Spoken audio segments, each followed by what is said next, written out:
Good evening, Vancouver, and welcome back to Canucks After Dark. We were so close to this being the 7 in a row episode, but Adam Gaudette comes back to bite the Vancouver Canucks, his former team. As always, joined by my co-host, Canuck Clay. How are you doing on this fine evening? Parker, I bowled about as well as the Canucks ended off the game. So disappointing night on the lanes. Thank you. That's why we're a little late. So everyone, thank you for your patience. I got here as soon as I can. Our lanes break down. I think every time, I think the bowling gods or the hockey gods, one of them, they don't mesh because every time I come straight from bowling, we're always late. So Parker, I'm actually in an okay mood. It's not the end of the season. There's still a lot that can happen. Of course, you want the 2 points, but at least we got one. So I'm going to go glass half full. I don't know I know you did your own stream. What was the mood like in there? People were pretty unhappy, genuinely pretty unhappy. And I tried to be the voice of reason, and as I try to do at times, to a fault. And I was basically saying, look, April 19th, 2022 was not supposed to be a meaningful game for the Vancouver Canucks. 4.5 months ago, 5 months ago. We weren't supposed to be here. And the Canucks still got a point. Yeah. The problem is LA won, Nashville won. Yeah. So the Canucks lost ground. Right. And they're running out of rope here. They have 5 games left. They basically have to be perfect and will need LA to drop a point somewhere else. Correct. So if the Canucks win out and LA loses 2, including the one against the Canucks, they make it in unless Vegas also wins out. But the odds of all of that happening is astronomical. So they're not done. Right. We talked about this 2 weeks ago, and there was 12 games left, and we said the Canucks had to win 11 out of the last 12. Yep. And that's when I said, this is a dumb conversation. That's not going to happen. Well, they've won 6 out of the last 7. There's 5 games to go, and they need to win all 5. Mm-hmm. Not that dumb of a conversation anymore, is it? It's not dumb at all. And the biggest change, I guess, from last night, where we're both feeling so good, because we were there after the Canucks win, and tonight is, you're right, as you tweeted, as I talked about today in my vlog, last night when we went to bed, we basically, what we'd say, controlled our own destiny. If we won all the games, you don't even worry about what everyone else does, because we owed the tiebreakers over LA, we would have made it. Now, we don't control our own destiny, because even, as you said, even if we win out and if LA wins out, we actually end up 1 point behind them. So that's the biggest change. And, that's why I don't think we should be too far down. I'm really glad that you were the voice of reason, because look where we were a month ago, 3 months ago. Anyone would take the fact that we're in a playoff battle with 5 games to go. Truly. I really mean that. Yeah. It has been a wild week. And a wild 7 games. I mean, we'll get to sort of the breakdown of the last 4 games, I guess, because now there have been 4 because we didn't do a show last night. Right. Do you want to get into that right now? You want to run through them? Yeah, we can go pretty quick, but let's do it. All right. Tuesday, April 12th, 1 week ago today. Yeah. Canucks 5, Vegas 4 in overtime. Were you there? I was at this game. Yes. It was a good one to be at. Robin Leonard was not fantastic that night. And this was a game that the Canucks got outplayed, to say the least. The shots were 45-27 in favor of Vegas. But they pulled this one out and got a crucial win. A win that, again, seemed unlikely because they needed to, like we said, win out. I mean, I don't really know what to say about this one. I mean, the Canucks won the special teams battle, which was the big key to this one. They go 2 for 3 on the power play. Vegas goes 0 for 3. Yeah. Thatcher Demko had a great game. 4 goals against usually isn't a great thing, but on 45 shots, it's pretty good. And it's sort of the reason they won. And then Quinn Hughes wins it in overtime after Jack Eichel goes down real easily to a nice little shove in front of the net. And this was the first of this week's must-win games. It was all right. If you want any chance to catch Vegas and have a chance at 9th in the conference, you have to win this game. And they did. They capitalized on a team that has been struggling. in Vegas. They have a ton of injury problems. This was the return of Mark Stone, which seemed like it was going to cause some problems, but the Canucks survived it and stole that extra point in OT. Yeah. Isn't it funny, Parker? This was only 7 days ago, and I bet you if you and I didn't look up the stats or didn't look at it's actually all these games blur. It's actually kind of hard to remember everything. But now that I'm looking at it, I remember Shea Theodore continues his mastery over the Canucks. What's up with that guy? He's got a good shot in the third period. He was just excellent. And he just seemingly couldn't miss. And this one was unfortunate because they tied it with 42 seconds to go. Right. Yeah. That was the Canucks were just in full on survival mode. They got outshot 17-5 in the third period. And they hung on and they couldn't hang on, but they did get the win in OT to start out the week in the win column. Yep. And I should, before we get to the next game, we should probably acknowledge Sager's rage. I think that's how you say it, unless I completely butchered it. The West Coast Express from 20 years ago team played 700 hockey to get in. Tough for this Canucks team to make it. That's fair. And we knew we had to do that. And you can't argue with Boudreau's record. It's just, they might run out of time. That's the reality of the situation. Yeah. The Canucks are playing at such a hot pace, but when you start a season 8-15-2, it's very hard to catch up. And they have done everything extremely well, just not well enough. Thank you very much for the 5. Thank you. So Canucks get a win in that one. Mm-hmm. And then Arizona comes into town.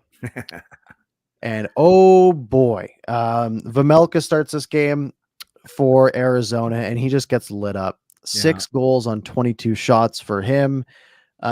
This was the Alex Chason game.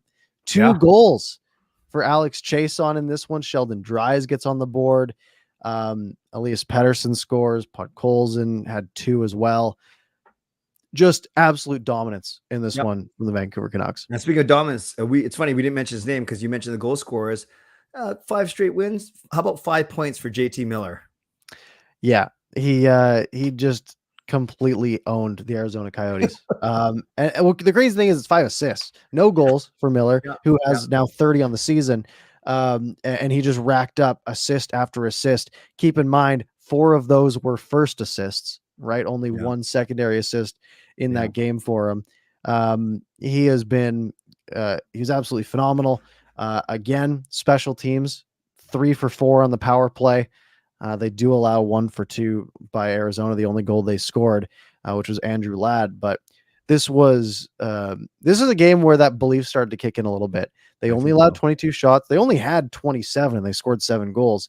But they went up against a bad team in Arizona and they looked like they were playing against a bad team. They looked like an excellent team playing against a bad team. And that's, by the way, Parker, have you seen, sorry to interrupt. Have you seen Arizona Coyotes, their game logs for the past 2 weeks? I imagine they're bad. It's like 7-1, 8-3, 7-1, 6-1. It's so bad. That is rough. Yeah, that is maybe having Louis Eriksson as your star player isn't great. And I was worried that Jay Beagle was going to completely obliterate someone, but he didn't, thank goodness. No, that just seems to be the guys who do the real skill moves. Apparently wasn't the Canucks. I don't think we need to touch on this one too much else. Dominating game. And then last night was the biggest game of the season, right? Canucks had to have it. They're against a team that they're trying to catch in the Dallas Stars. And this was their game to win 6 straight. And they didn't keep it close. They won it 6-2. They go up 2-1 after the first. They're up 4-2 after the second. They add on a third. Or they had on a 5th by Vasily Podkolzin in the 3rd, and then Pettersson ices it with the empty netter. Another game where the Canucks just actually dominated. They actually outplayed the Dallas Stars. That second period that the Canucks played, Dallas couldn't do anything last night. And the Canucks looked like they were hungry to get in, and Rupe Hintz is the only one that could do anything. And for a night where the Canucks special teams let them down. They allowed a power play goal. They allowed a shorthanded goal, and they went 0 for 2 on their own power play, and they still won 6-2. It was an absolutely outstanding performance from the Canucks. And This is where the weird schedule, Parker. It's weird how we have 2 back-to-backs in the last 2 weeks, but we had a 3-day gap, and this is where it helped us because, as we talked about, the Canucks beat the Coyotes on the Thursday night, the 14th, and they didn't play again until Monday the 18th. 3 days in between.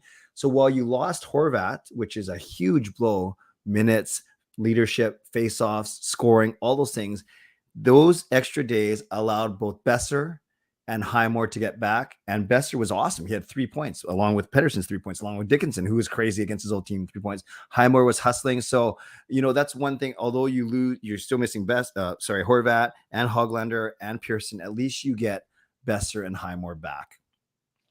Yep. Yeah. Agreed on all counts. Yeah. So that was their 6th in a row. Mm-hmm.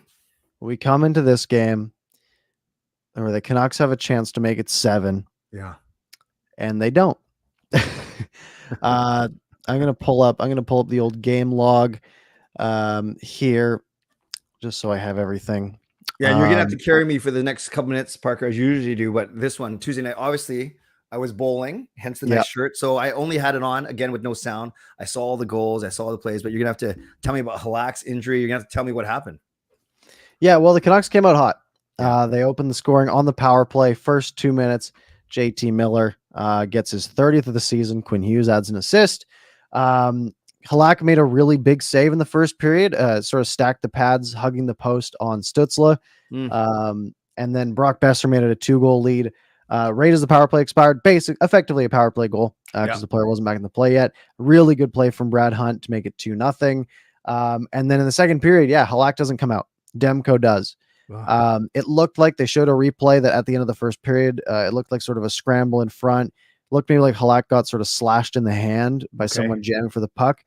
But typically a slash on a padded, gloved hand, not a big deal. But immediately you see Halak getting up, skating away, like looking panicked and like shaking his hand, which is not a good sign. No.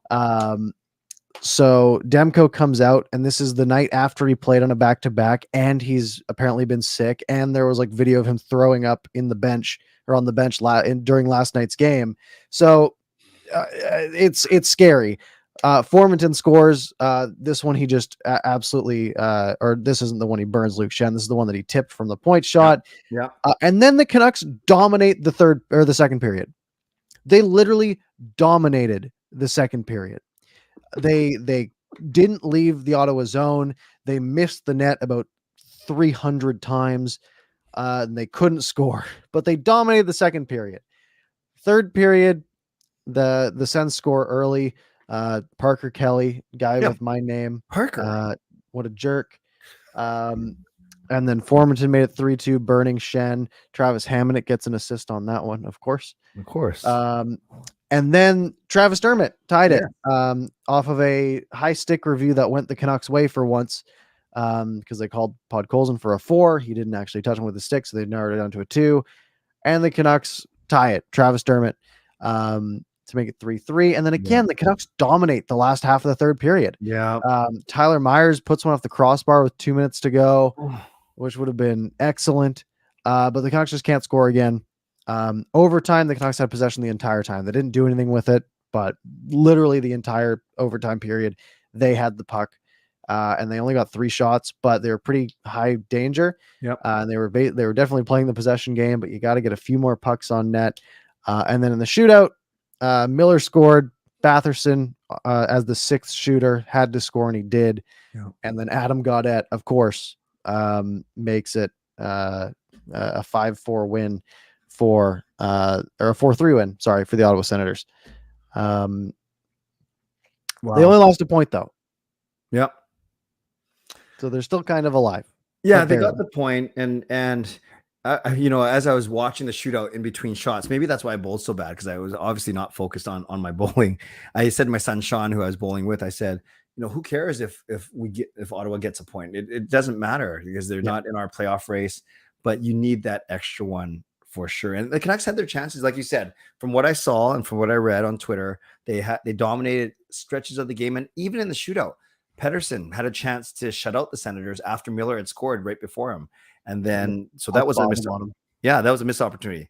Batherson then does score, and that's another missed opportunity. Then Garland gets stopped, although Brady Tkachuk. Yeah, so they certainly had their chances, and that was slightly frustrating for sure. For sure. Yeah, there's so many scenarios in which this game goes the other way, Yeah. right? Um, Money Puck's simulation of this game based on the expected goals, Canucks win 64% of the time, right? Yeah. Because they were the better team. Yeah. If that Tyler Myers shot goes in, if Halak doesn't get hurt, I think he probably hangs on. He was very good in the first period. Yeah. Like you said, if that puck doesn't bounce on Pettersson, maybe, or if Garland, or if Batherson gets stopped by Demko, Yep. right? So many little things. Lockwood had one chance in the second period where he put it right through the legs of Gustafsson and it went wide. Right? So many little things an inch away. Nick Patan on his shootout attempt, he tried to go over the pad and he literally caught, like, the puck hit like the top lip of the pad and flipped over and just wide. Right? Like all these like half-inch scenarios that the Canucks were that close away to winning. Yeah. But the problem is that's how hockey works. That's why it's so hard to go on a long winning streak, because even if you are the better team, when there's a sport that has this few goals scored per game, one goal going either way is pretty random. There's a lot of randomness in this sport, unless you're really bad, which the Canucks were early in the season. And you know, when you put yourself in a scenario where you have to be perfect for 12 games in a row, eventually you're gonna slip up somewhere. And luckily their slip up, they still got a point out of it. Yes. So they're still technically alive. They just literally have to be perfect against really good teams. Yeah. Right? At least Minnesota, Calgary, and LA. 2 100-point teams in there. Let's put up Lucas's donation from about 5 minutes ago. I know we were kind of blabbing, not blabbing, we were talking to each other. So Lucas says, take this season with a glass half full, not half empty. A lot of optimism ahead I'm feeling. So A, we agree with you, Lucas, and B, thank you for the donation and for supporting us as always. And then Justin just coming in on his way home. No 7th straight win, but I had an amazing time and experience and loved the VIP treatment. Jason, Vance the experts took care of him. One big point, Canucks got to take 3 of the 4 next 2 games at least. Great. And thank you for your support, Justin. Parker, I have one question for you as you were watching on TV. How did the Larshiders look and sound? They sounded great. Yeah. I saw a couple of really bad takes on Twitter tonight. Oh no. Of some people being like, wow, it's so loud and obnoxious, like people who are like in arena. What? And it was like, but they all got ratioed to oblivion. Okay. Because on TV it was excellent. It stood out super well.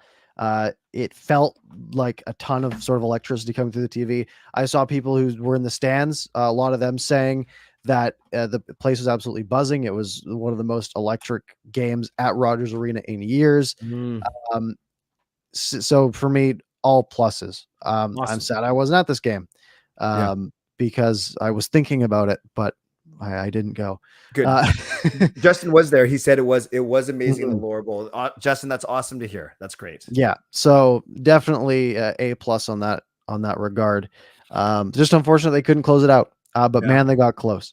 And again, I think if Halak doesn't get hurt with a second to go in the first period, I think this game goes differently. The Canucks just need some out-of-town scoreboard help. They need LA to start losing, and they need Vegas to start losing or keep losing, I guess, because that's really their only shot of getting in. Isn't it the funniest thing, Parker, how I'm sure a good percentage of Canucks fans were upset, or not upset, questioning the decision to go with Halak because Demko's your hot. Yeah, you can't afford to give away points. And I'm not saying this is because of Demko, but it's Halak that shuts the door for his 20 minutes of work, and then Demko's the one that lets in 4 goals plus a couple in the shootout. Again, not blaming him, but it's just funny how the narrative can change. You can spin a narrative. I guess that's why it's called a narrative. You can spin it however you want. For me, from what I saw, and you can correct me, I'm not blaming the goaltending for this one. Yeah, for me, the narrative was the stat that I heard earlier today, that in 100 back-to-back games played by NHL goaltenders this season by the same goaltender, they have an .883 save percentage. Yes. Keep in mind, most goaltenders playing back-to-back games are probably the starters, right? Because they're probably teams trying to win both games, and an .883 among them. And it's just, it was unlucky. Demko wasn't supposed to play tonight. He almost wasn't even on the roster until right before the game. Yeah. Right. So it's super unfortunate. If Spencer Martin comes in, maybe the Canucks do better. But I mean, they weren't basing who they have on the bench on that, right? If Demko's ready to play, it's an emergency recall, so they can't have Spencer Martin there. It was just unlucky. That's all it was. You think Demko could have made a better play on who's the guy who shot it against the boards and it came out to someone else and then they scored? Was that the second Ottawa goal or the third one? Where it was a really good, smart play. Oh yeah. I know which one you're talking about. Is that Kelly's goal or is that Formanton's goal? I think it was Kelly's because no, it was. So it was a kind of a weird bounce off the boards where it sort of hit the corner where it comes straight out instead of going around. And then Kelly put it off the bar and then it hit Demko's back and went in. I think he just got beat clean. Okay. He shot off the crossbar. Yeah, he probably could have saved it. Maybe on a different night he does. Yeah. I was thinking more, Parker, when the puck bounced off and I get you don't want to lunge for it, miss it, then you're completely out of position and there's no way. But I don't know. Right. I just think maybe a sharper Demko. That's the only play I thought that maybe he could have stopped it with a stick, right? As it came out from behind him. But that's a very quick bang play. Yeah, very possible for sure. And again, hard to criticize Demko, of course, with the season that he has had. For sure. One thing I was going to ask you, did you see at the start of the second period or the first intermission after the Canucks had gone up 2-0? Did you see the betting odds? It was like 7.4 for Ottawa, 1.04 for Vancouver to win the game. Yeah, no, I didn't see that. Man, that would have been a good bet, apparently. Yeah. So that's it for the last few games. The Canucks, like we've said, have won 6 of their last 7, 13 of a possible 14 points. Yep. They're really testing the odds. I imagine the Athletic had them at, I think, 14% today. That probably drops to like 6 or 7 again. Wow. I would imagine, again, just based on LA and Nashville winning and the Canucks losing, because they just don't have enough games left to afford mistakes. If they win out again, the Kings just need to lose one game. Drop a point somewhere. And then, in theory, they'd stay ahead of Vegas. So winning out, they can still make it. And then even if like Vegas is perfect, the odds are that maybe Nashville falls, drops 3 of their games would have to happen, I think, because they do have tough opponents. Nashville has Tampa Bay, Minnesota, Calgary, and Colorado as their next 4 games. So 4 absolutely terrifying teams. The Canucks also have 2 of those teams, though, and LA and Edmonton as well in that mix. So the Canucks are up against it. Again, it really feels like their odds. Honestly, they might drop down to like 4% based on who they're playing. But technically, the Canucks will be playing another meaningful game on April 21st. Yep. And you know what? That's good enough for me, because even if they don't make the playoffs, these last think about how close we were to dealing with 57 games after December 4th. That could have been the worst. I mean, I wouldn't even be watching at this point. Like, I genuinely would have not been watching the games. And there was our channels would be dead, basically. And I'd be fine with it, because why would I put my time into it when it's that unfun? But they've made it fun. And honestly, that's all we could have asked for. It's probably too little too late, but they've made it interesting, and that's good enough for me. They have gone 30-13-9 under Boudreau. 30-13-9, 17 games over 500. It's insane. It's insane. And before tonight's game, the Canucks had actually won half of their games this season. 38 out of 76. Right. The true 500. The true 500. It's been great. The Canucks have a positive goal differential. They're plus 16. Keep in mind, LA in a playoff spot has a -3 goal differential this year. Bunch of dorks. They've lost some. They've had big losses and then a bunch of OT losses. It's been a weird season for them. They've just won a lot of tight games. You know what's interesting, Parker? The last 2 months, we made a point. You and I have made a point when we were talking about, no, maybe the last month, when there's actually a small glimmer of hope that the Canucks were going to actually make a run. And you and I would go back and forth. Should they chase the third place in the Pacific versus should they chase the wild card, one of the two Central Division teams? And we've talked about all scenarios, both on here and our own channels. And then I thought I was all smart on the weekend and say, oh yeah, they can catch Nashville because Nashville has such a hard schedule. 5 of their last 6 are against teams with 100 plus points. And a lot of people point out to me, but maybe the Tampas and the Calgarys, they're not going to address full rosters for their final games if they can't go up or down in the standings. If they know, if Calgary knows they're going to win the Pacific, Tampa knows they're going to come in third, and whatever it is, maybe they don't dress full things. I don't know. They still want to win, obviously, but yeah, it's possible. Tampa has a lot to play for. Okay. Tampa right now is trying to hold on to third in the Atlantic. Right. I should say Colorado. Yeah. You're right. Because if Tampa fall, because Bruins are 1 point behind them, if they were to fall to fourth, they would have to, I guess it doesn't really matter for them, but they'd take on Carolina instead of Toronto, which actually might be preferable. Maybe Calgary and Colorado were better examples because we know that those are going to be the two Western Conference champions of the division. So maybe those two teams don't dress a full roster. Who knows? Right. And I think for the Flames, though, because they're only 1 point ahead of Minnesota and St. Louis, they don't reseed, right? No, they are the Pacific Division champion all the way through. So they would have home ice through to the conference final. That is correct. Okay. So then it doesn't matter.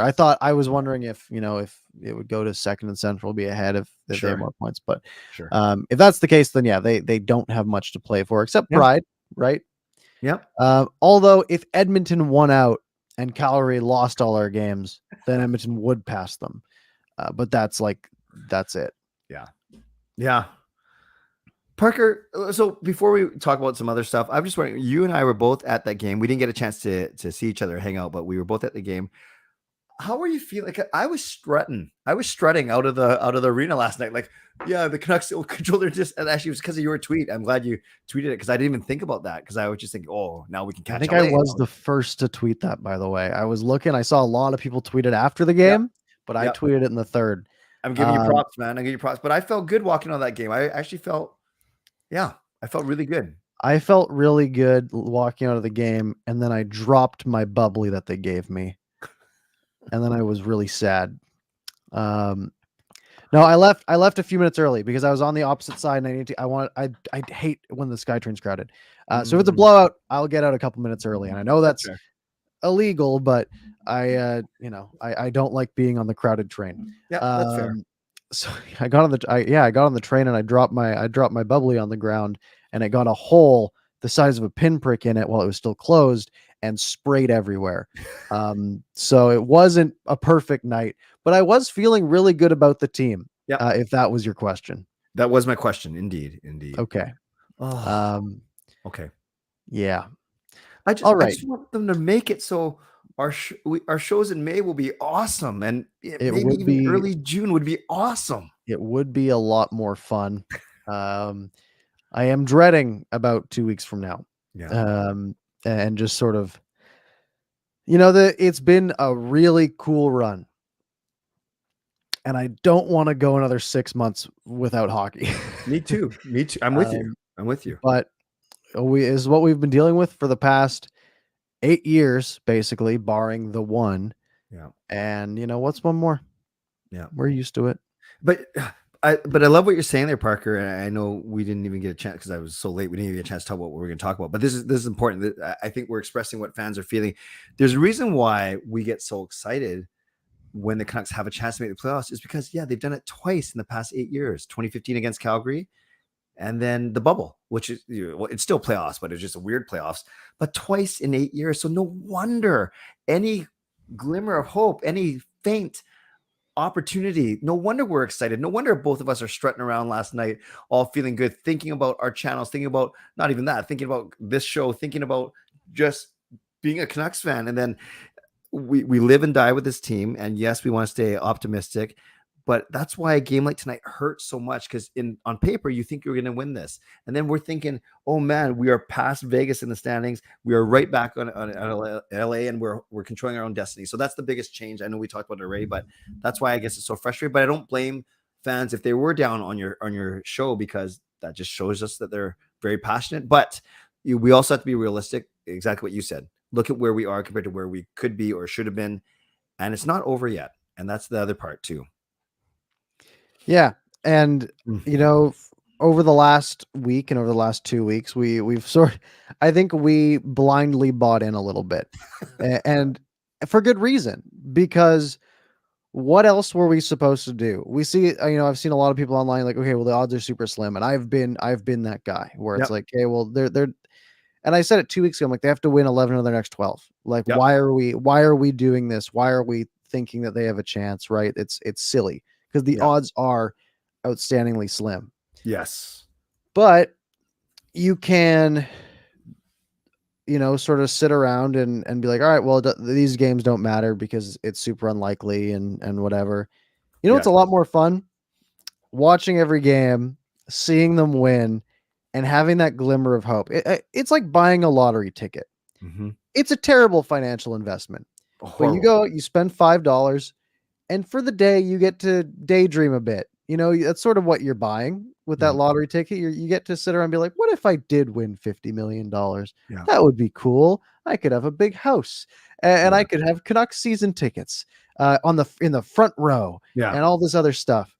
Yep. And that's sort of what that's sort of been my mentality over the last week and a half, week or so. I've had that feeling of guttural stress watching this hockey team, which sounds unhappy and unhealthy, and it probably is unhealthy, but it has been a blast. During the third period and overtime, I did not sit down. I was up. I was climbing on this dresser, basically. I was chewing my fingernails. I was walking back and forth, pacing, stressed out. And it was awesome. And it's a feeling that we weren't supposed to have this year. Right. But we've gotten to have it, and it has been fun. And I'm going to keep feeling it until they lose one more game. Yeah. Because why not? Yeah. Again, it might be dumb, but why not? Here's the other thing too. And I think it's kind of obvious, but I do want to articulate it. As the Canucks win 6 in a row, as they keep their playoff chances alive, as they get 13 out of 14 points, then we chase and we follow our individual players, and it's awesome. Is JT Miller going to hit 100 points? Is Pettersson going to hit 30 goals after a horrible start to the season? Is Quinn Hughes going to be the highest scoring defenseman for the Canucks since Doug Lidster? All these really cool side stories, and we're only talking about them because they've helped the Canucks play so well, and they've played so well that Miller is on track for 100 points, that PD can break the 30 goal. So those are cool stories, because if this was last year, we were just waiting for the Canadian division, that experiment, to end so we could just console ourselves. Yeah. And luckily we had the short off season to make that a little bit better. So there's cool storylines too, not just will the Canucks make the playoffs, but because the Canucks individual players are playing so well, it's cool to follow all these other storylines too. And that's also part of being a fan as well. So I'm all to say all is not lost. There's A, we're still not eliminated mathematically, and B, there's still some cool storylines to follow. Yeah. It has been, it's been a heck of a week. That's all I'll say. It has been a really fun week. And I think having one game where, keep in mind, they lost, but they only dropped a point, right? The difference right now is between them having 88 points or 87 points. Yep. There's a real chance that 1 point is the reason they don't make it. Yeah. Odds are they weren't going to make it anyways, even if they did win this game. Yeah. And that's okay too. But yeah, I don't think we should be really sad and angry that Nick Patan was the shooter, right. and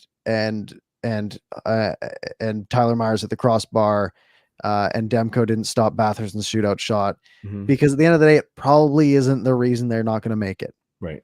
But it has been a lot of fun, and it can continue to be a lot of fun because, like we said, they're still barely alive. Are you the type, Parker, who would look back at that 7-game homestand before this one and say, oh, we shouldn't have dropped that point against Buffalo on March 20, or, oh, we shouldn't have been shut out against Detroit? Or do you look at it and say, no, in the season overall, we had some pretty bad games in those first 25 under Travis Green. So I get it. It's recency bias. These happened more recently. These are games that we should have won, especially the way we were playing. But I catch myself falling into that too, is how did we lose that 1 point against that team? But I think sometimes I have to remind myself to step back and look at the whole 77 game schedule so far, and not just 2 games in the span of a week, which obviously it would be nice to win. It's tough. So yeah, in 2016, 2017, the Colorado Avalanche, remember how bad they were? Oh, horrible. They were one of the worst teams in history. They still won 22 games. They still went out and beat, on average, almost every team in the NHL once. Yeah. So going back and saying, man, the Canucks should have beat Detroit, right? Yeah. Or they should have beat X team. I think it, again, you can go back, you can play that game in the opposite direction, right? Yeah. You can go back and say, the Canucks shouldn't have won, X or Y game, right? Yeah. They shouldn't have won that game in overtime against Vegas last Tuesday. Right. But they did, and they got 2 points. They shouldn't have beat the Avalanche 3-1 on March 23rd, but they did. Sometimes you go out and you beat teams that are better than you, and you lose teams that are to teams that are worse than you. Yep. Remember the Canucks beat the Devils 6-3, and 2 weeks before that they lost to them 7-2. It just happens. It's a very even league. And over the course of 82 games, things average out and everyone sort of falls where they mostly belong. There's some outliers year over year, but most of the time, the best teams are towards the top of the standings. Yes. So I think going back and saying, oh, they shouldn't have blown this one game. Again, it usually just averages out over the course of the year. Great points, Parker. Here's another thing I'd like to bring up too. You're okay with this just chatting, right? Unless you have a bunch of sidebars. I have no topics because I didn't have time to set any up. But it's awesome. So let's do this, and then we'll take 10 minutes of questions to wrap up. Maybe. How's that sound? Sounds good. Okay. Here's one last thing. Yes, we lament the points we gave away, or opposite. I love what you said. Sometimes we win games we shouldn't. Let's remember there is a team. There's 20 players on the other side that are trying to win just as much and just as hard. They're playing just as hard, usually, except if you're Arizona, as hard. They're playing as hard as the Canucks. Yeah, exactly. And then so that makes our 6-game win streak quite remarkable when you think about it, because it's not like just because we want to win or just because we play well means we're guaranteed 2 points. So when you think about it, it also is painful to see how bad we were at the start of the season, but to go 6 straight against 6 teams that are trying to win as well, fighting for their playoff lives, that's pretty cool too. So I think you got to keep that perspective as well. We're not just going to win because we think we should win. Yep. So 5 games left. Yes. There's 2 games before our next show. Yeah. Our next show will be Monday. Yeah. Are we talking about a team that still has a chance next week? I really think they're going to split these games. I don't care who they win, who they lose to, but to beat 2 100-point teams in 2 games in 3 nights. And let's say Demko's not completely 100% healthy by then too, like he's still fighting a bug. I think that's going to be a tall order. So, it's such a cop out to say, well, it depends what LA and Vegas do, but I have a feeling they're going to win one of the next 2. And then we're going to be a little bit even more bleak than this on Monday. That's not what I want, but I have to be realistic. That's my gut feeling. Yeah. And I think that's a pretty fair place to be. Yeah. I think they can beat Minnesota.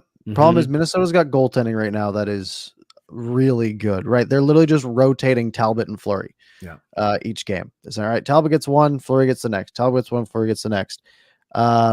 They had Talbot in net tonight where they shut out Montreal 2-0. So the Canucks will likely get Fleury on Thursday. Okay. So again, not an easy goalie to go against. Right. And we're talking about a team that it's a team that's won 10 more games than the Canucks have this season. They've won 7 of their last 10. They are a heck of a hockey team. Then they get Calgary, which is, the best team in the Pacific Division. Yeah. They have won 47 games. They have also won 7 of their last 10. They lost in a shootout tonight against the Predators. But I mean, even then, right. It's tricky. We have to root for them to win on Thursday against Dallas and then hope that they lose on Saturday against Vancouver, and we'll see. I think for each of these games, I would say the Canucks probably have a 45% chance of winning, which leads me to, they probably win one of them, Mm-hmm. right? If they win one of them, again, they need LA and Vegas to lose. Right. So Vegas this week has 2 games before our next show. They get Washington tomorrow, Yep. a tough one. Then they get San Jose Ah, on Sunday, okay. which should be a cakewalk. So let's say they split. Then the Kings have Chicago and Anaheim. So they probably win both. So Yeah. if the Canucks were to split, they're as good as done. Yeah. I think. Yeah. So I think that's probably the most likely outcome, but I'm going to be rooting for wins in both. Me too. If they lose Thursday, though, I think it'll be pretty safe to say that that's it. Yeah. And without being a doomsday guy, I would hate for the Canucks to win like 1 or 2 of the last 5. And so but then I also don't want them to go 3-0 and 3-1 and finish one. I don't know what I want more or less. Maybe I'm overthinking it, because I just think there's so many ways that the Canucks can't make it and won't make it. And there's only one way to make it, and that's basically to get 9 or 10 points out of their final 5 games. Right. Now, keep in mind, there's no downside to winning at this point. Draft position doesn't matter. Yeah. Because if you look at the other teams, the Canucks have 87 points. No one else has a number near that, really, except Vegas. Vegas has 87 as well. But so the Canucks only really move one draft spot, because Dallas has 91, Winnipeg has 81 in the Central, right? There's a big gap there. And then in the East, it's huge differences, right? Boston has 99, Detroit has 70. That's a 29-point difference between spots in the Atlantic. Capitals have 96, the Islanders have 80. 16-point difference there, right? So the Canucks are going to flip between basically the 17th or the 15th and 16th pick with Vegas. Exactly. Right? So winning doesn't matter. They've been 18th overall for the past 2 weeks, no matter what they do. Right. So winning is only, there's no point in being like, oh, we should just tank these last 5 games and lose them. It won't make a difference. Right. So let's go and hope they win. Yeah. And that's kind of the place that I'm at. Sure. I'm with you. So I know we were going to wrap at 11. Do we want to rapid fire a few minutes of just pick a couple questions out and wind up with that? Sure. We can. I don't know if they'll come in fast enough. I don't know if there's been many questions yet. I'm trying to look real quick. Justin's also saying that the picks from 10 to 20 are apparently of similar quality. Again, it's we don't know, right? Yeah. Lots of times that gets said, but there is usually a big difference between 10 and 20, but maybe 10 to 20 are all sort of similar. Yeah. That's kind of fair. Great. I like Jasper's last question about Martin getting a game, because if Halak isn't going on this 2-game road trip, and let's say his hand is mangled or beat up or whatever, and then let's say that we lose on Thursday and Saturday. I don't want this to happen. Does Spencer Martin or Halak, I guess it depends who's healthy, they'll probably get at least 1, if not 2 of the last 3. Would you think? I think if the Canucks are out of it, I think if the Canucks lose on Thursday, and Vegas and LA both win, then I think they'll assume they're done. Right. And then at that point, if honestly, I say you play the backup the rest of the way. Right. Yeah. I say you literally play, if it's Martin, it's Martin, if it's Lack, it's Lack. I literally say once the Canucks are eliminated, and by that I mean lose one more game really and have Vegas and LA win. I say, why would I say you just shut Demko down? He's clearly been fighting illness. He has played an ungodly amount of games this year. He has been the backbone of this team. I think you say, look, you've been great. We might have you come in if one of these goalies has a bad game. But I genuinely think you just put him on the bench and say, start resting now, get an extra week of an off season, basically. Right. Again, that's if the Canucks are winning, he's going to play all of the rest of the games. So I think you should be playing not Demko once the Canucks are out of it. Right. Okay. Last 2 questions. First one, Edmund, Would you say for Canucks Awards, unsung hero is Podkolzin? Good, but I go Luke Shen. Luke Shen. Okay. And lastly, here's a good one because we were both at the game. And the elder, do you think the fans should ease off on the Bruce There It Is chants until a for sure win? Now, I'm not sure why he's bringing this up. Were they chanting it tonight? Yep. And it's because the Larshires were there. They were after the 3-3 goal. Yeah. I have no problem with it, honestly. Like, I have no problem with it because it's engaging. I know Bruce doesn't like it, but who cares? It gets the fans into it. And even in Nashville, when they go, damn, it's all your fault. It's all your fault. They do that. I'm pretty sure they don't do it only if they're winning. Don't they do that all the time? I guess my point is, I would chant it. Yeah, guys, they just won 6 games in a row. Yeah. And then they just tied the game to make it 3-3 Yeah. and look like they might be making it 7. I think, it's more of an in general thing. And it doesn't have to be, a game they're guaranteed to win. Right. I think it's fine. Yeah, because then what are you doing? Let them have fun. Yeah, what are you doing? Well, we can only chant this if we're up by 3 goals with 5 minutes. I know I'm being kind of facetious there. I would just let the fans, especially on a night where there's 600 Larshiders there, and it's such an important game. Why not? That's. And I think, and the elder also said it seemed to wake the Sens up. I highly doubt that has an impact. Yeah. Like genuinely, I don't think those chants make a difference. I don't think when you hear the chants after a goalie's let in a bad goal and everyone's like whoever the goalie is, right? If everyone's like Gustafsson, right? Like chanting that or something. I don't think Gustafsson's like, oh man, they think I'm bad. Like I'm not going to play good now. Like I don't think that's I think they're focused on their own game. You know what Gus is thinking? He's thinking, thank God I have a 3-syllable name because it's the 2-syllable names that work better. Damn, Cole, Fleury, as opposed to Gustafsson. It just wouldn't sound good. So that's what he's thinking. It is 11 o'clock. You said you had a hard stop at 11. Yeah, I have to go to my church hour now. I'm going to be 10 minutes late, but they know that I had important things to do tonight. All right. Thank you all very much for joining us tonight. Thank you, Clay, for coming in when you could. Thank you, Parker. We'll be back next Monday. As per usual. So stay tuned for that. If you enjoy the show, subscribe, hit like, do all that good stuff. You can find anything you missed on your favorite podcast platform. Just search Canucks After Dark. It's also linked below. Clay, any parting words for the night?